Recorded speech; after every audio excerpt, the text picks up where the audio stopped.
किसान भाइयों नमस्कार, मैं जितेंद्र कुमार आज लेकर आया हूं अभी जो चल रहा है उस बीमारी के बारे में कि ये जो बीमारी है इसमें क्या दवा डालना है इसके बारे में, क्योंकि हमारे पास ज़्यादातर कमेंट आ रहा है कि आप इसमें वीडियो बनाए बोल के। तो हम जो बात करने वाले हैं, जो हमारे पास आया हुआ है रिपोर्ट, मतलब कमेंट आ रहा है, बार बार कमेंट आ रहा है कि क्या ये रोग के बारे में। तो इसको ये रोग के का नाम लेते हैं हल्दी रोग। हल्दी रोग है, इसको बोल सकते हैं लाइव भी बोलते हैं, हमारे यहाँ छत्तीसगढ़ में लाइव बोल देते हैं या तो हल्दी रोग। तो किसान भाइयों, अगर आप हमारे चैनल में नए हैं तो चैनल को सब्सक्राइब कीजिएगा और वीडियो को लाइक कीजिएगा और वीडियो को अंत तक जरूर देखिएगा ताकि समझ में आए, स्टेप बाय स्टेप समझ आएगा। तो चलो शुरू करते हैं।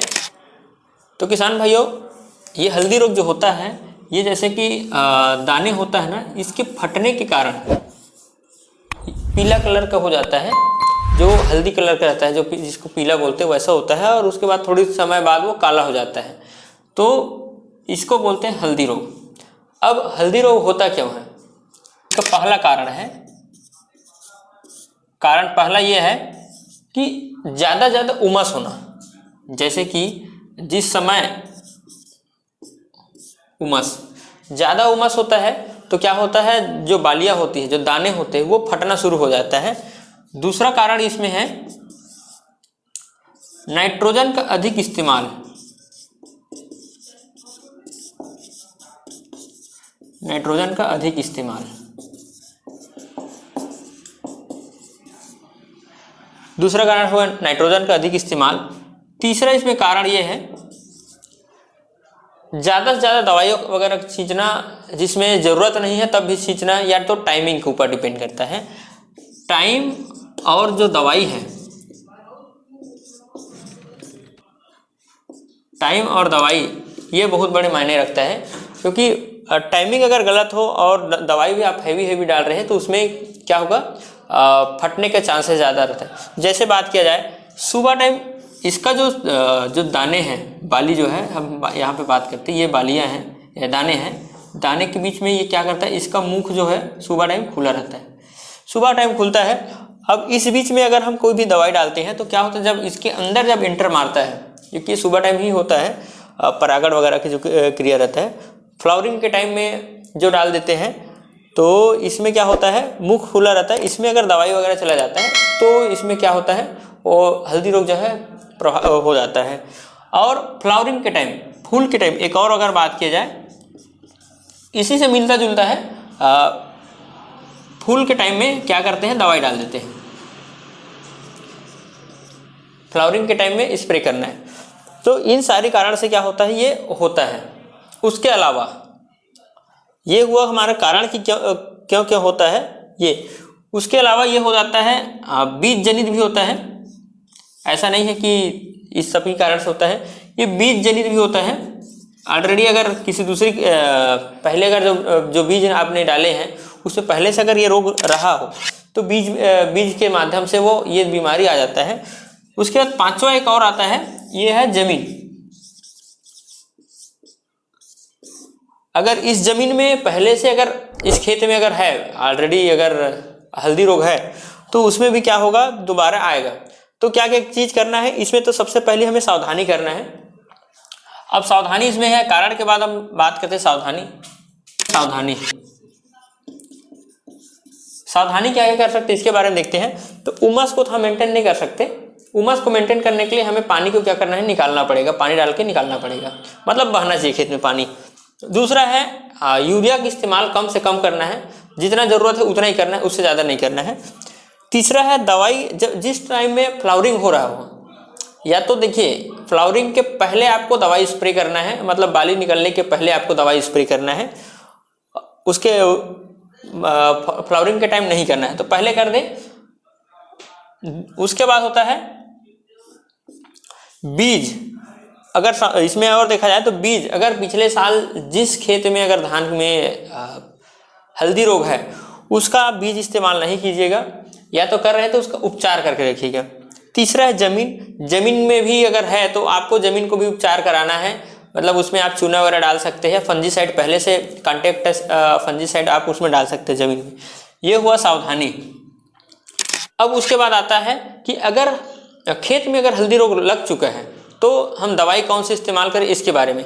तो पहली बात तो ये है कि आप बाली निकलने के पहले आप स्प्रे कर दीजिएगा तो बहुत बढ़िया है। अगर बाली निकलने की अगर बात करते हैं तो भी से हम आपको दो तीन दवाई जो बताएंगे रिकमेंड करेंगे, उसमें से डाल सकते हैं। इसमें जो दवाई है वो हम दवाई के यहाँ पे लिखते हैं एजोक्सिस्ट्रोबिन।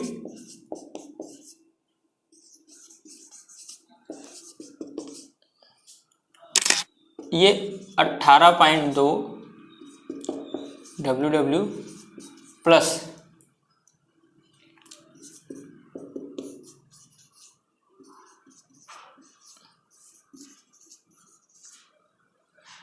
डाइफेनाकोनाजोल 11.4% SC। ये फर्स्ट दवाई है। सेकंड में आप ले सकते हैं, ये आता है अमीस्टार टॉप के नाम से आता है। ये है सिजेंटा का आता है। दूसरा आता है एम टॉप आता है स्वास्तिक का।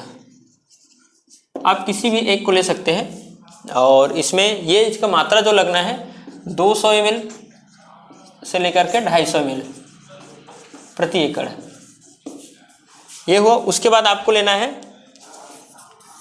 दूसरा फार्मूला ले सकते हो इसके अलावा, उसको गैलीलियो करके आता है, इसको आप लिख सकते हो।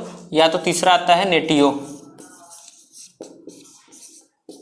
किन्हीं ये तीन जो दवाई बताया हूँ, जैसे अमीस्टार टॉप है या तो गैलीलियो है या तो नेटियो है, तीनों में से किसी एक को ले सकते हैं। उसके साथ इसके साथ आपको ऐड क्या करना है, ये तीनों में स्ट्रेप्टोसाइक्लिन ले लेना है।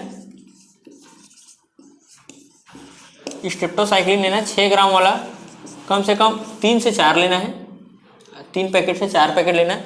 उसके साथ ही साथ एक और बहुत इम्पोर्टेंट जो दवाई है, दवाई नहीं बोलते हैं उसको, बोलते हैं सिलिकॉन चिपकू। ये दोनों दवाई इसके साथ आपको ऐड करके चलाना है। अब इसको या तो आप बाली निकलने के पहले करिएगा या तो फिर बाली निकलने के, अगर दिख रहा है, देखो अगर आपके खेत में पहले से अगर रहा हो, अगर ये जो हल्दी रोग जो है पहले से रहा हो तो आपको पहले से सावचेत हो जाना चाहिए कि इसमें है तो आएगा ही आएगा। तो आप ये दवाई किसी भी दवाई को स्प्रे कीजिएगा। ये दोनों दवाई कॉमन है, इसको आप किसी तीनों में से जिस भी किसी को डाल रहे हो जो आपके पास उपलब्ध हो रहा उसमें से डालिएगा। लेकिन अगर आपके खेत में पिछले बार हुआ नहीं है या तो फिर जो बीज है वो साफ है अगर, तो फिर आपको डालने की आवश्यकता नहीं। पहले अगर आप कुछ खर्चा करना चाहते तो आप डाल सकते हैं, बट लेकिन अगर आपने डाले नहीं है और हल्दी रोग स्टार्ट हो गया तो ये दवाई में से कोई भी दवाई आप इस्तेमाल कीजिएगा, बहुत अच्छा कंट्रोल करेगा। जो हम आपको बताए हैं एजोक्सिस्ट्रोबिन प्लस डाइफेनाकोनाजोल, ये है स्वास्तिक पेस्टिसाइड कंपनी का, एम टॉप के नाम से आता है। दूसरा हम बता रहे थे कि चिपकू के डालने के लिए सिलिकॉन वाला, वो है ये मिकुसु कंपनी का आता है।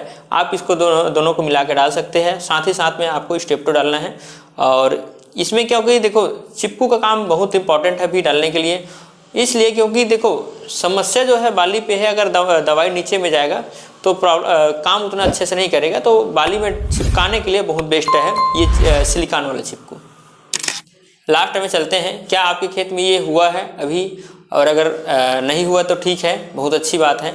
अगर पहले कभी हुआ था तो आपने क्या क्या डाला इसके बारे में कमेंट करके ज़रूर बताइएगा, ताकि अन्य जो किसान हैं जो हमारे वीडियो देख रहे हैं या कमेंट पढ़ते हैं उनको पता चले, ताकि वो अपनी अच्छे से अच्छी खेती कर सके और अपनी खेती में सुधार ला सके। धन्यवाद।